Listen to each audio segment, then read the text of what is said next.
Police and emergency services are urging Gotham residents to stay off the roads and in their homes tonight in light of the severe winter storm. No man is an island, Bruce. You've been back for almost 2 years now. You can't expect me to believe that Gotham's most eligible bachelor is spending another Christmas alone. You just ran out of time. Knowing that tonight we put to rest one of Gotham's most heinous and relentless killers, Julian Gregory Day. Commissioner Loeb, any comment on the rumor that it wasn't actually the cops who captured Mr. Day? There is no such thing as a Batman. Captain Gordon! Captain Gordon! Commissioner Loeb! No further questions, no further questions. All units, code 10 at Blackgate Prison. Communication is down, possible to 11. Delta 6-4 en route. Dispatch 5-9. Confirm code 10. This is a breakout. Suspect identified as Black Mask. Repeat, code 10 suspect is Black Mask.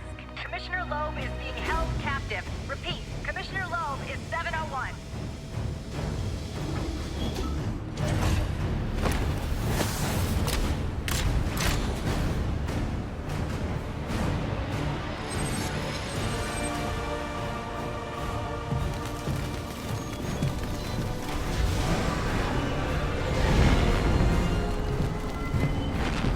You do realize it is Christmas Eve, sir?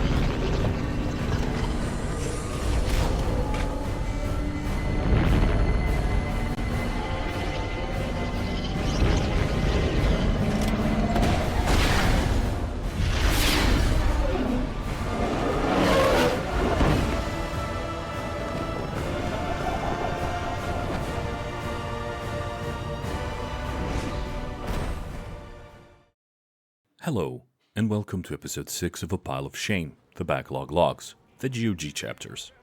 And let's start with an errata. Last time I completely forgot to state when I bought Blood Omen, and how long it sat on the pile. So let's start with that. It was bought on February 2023, stayed on the pile for 2 years. With that out of the way, let's go ahead to the next episode. Let's get this out of the way at once. I bought Batman Arkham Origins this year. 2025, in March to be specific, so it was on the pile for a few months. And I know I said I wouldn't buy any games until I had tackled at least 10 games of the pile, but there was a hard time not increasing. Released in 2013, Batman Arkham Origins is a prequel to the 2 games that were released before it, Arkham Asylum and Arkham City, released respectively in 2009 and 2011. Unlike the previous titles, which were developed by Rocksteady, Arkham Origins was developed by WB Games Montreal, with the support of Splash Damage. As I said before, I bought this game in 25, so it was in the pile for a few months. I had never played this one, but I did play the other games on the Arkham series, and each time I had a lot of fun. And it includes this one, so let's take a quick look at it. From a technical standpoint, this game is very much a continuation of the mechanics of its predecessors. The fighting mechanics that are just butter smooth, the nice graphics, the intense background music, the setting and the general control all feel like an organic continuation of the series as a whole. It is very nice to have that in a sequel. It's the same game except it has some new toys to play with and it feels good to play. I did encounter some odd issues with audio and video, namely the first time I fired up the game and went through the tutorial level at Blackgate Prison, the end boss is Killer Croc, who for some reason kept blinking in and out of existence during the fight. No real problem, just some graphical issues. And throughout the game, anytime I wanted to fast travel, the little short video of Batman shooting his grappling hook onto the Batwing was sometimes muted, and other times it was normal. Strange.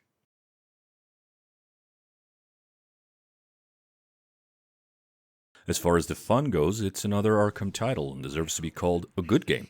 It's a short one, to be honest. Took me about 7 hours to complete the main story, which is only 25% of the game in total.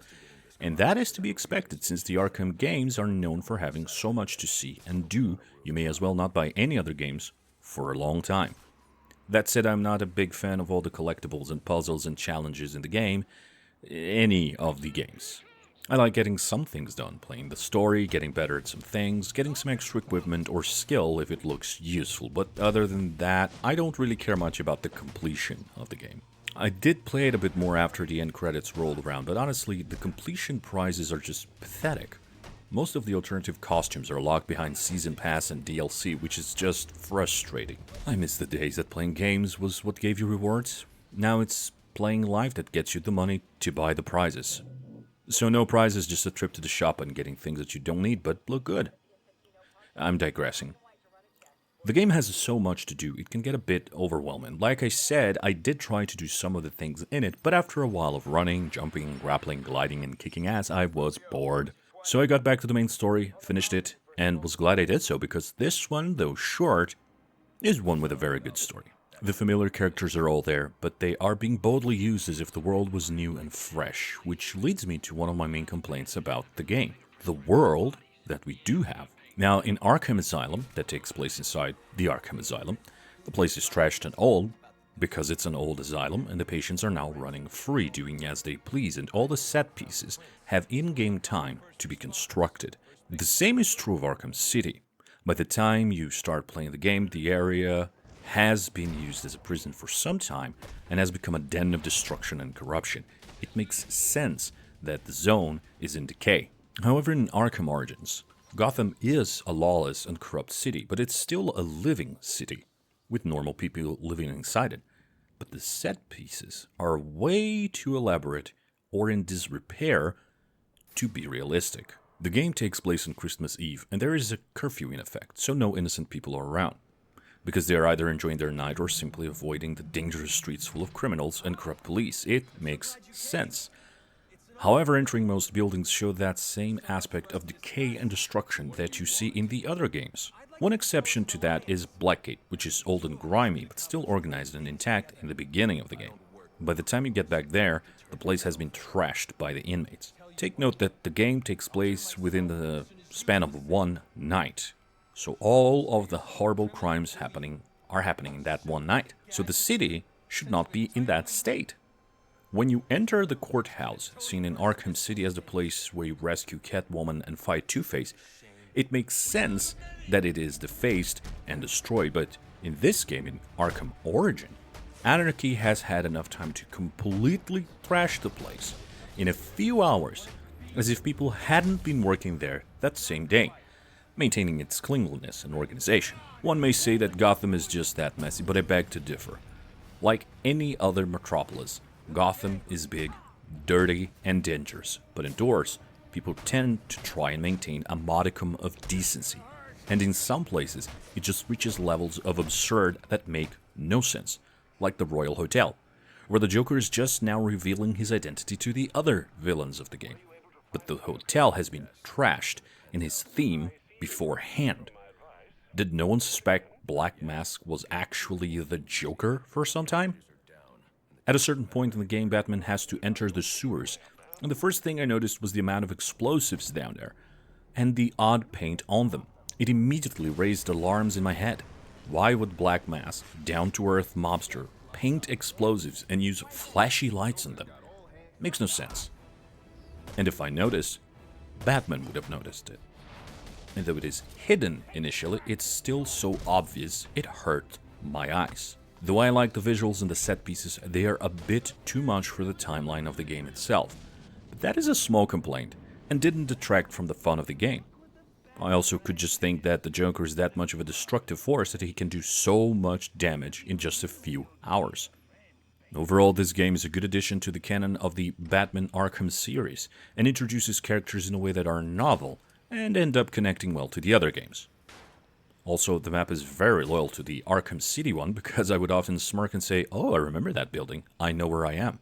And that feels great. If you haven't played the Batman Arkham games, you can start here without any issues. Or if you have played the other games, but not this one yet, maybe you should. It's short, it's sweet, and it works well enough with the other games. In the next episode, I'm going to shoot, stab, and explode my way through hordes of zombies, cultists, and other horrible monsters, including mimes. See you next time.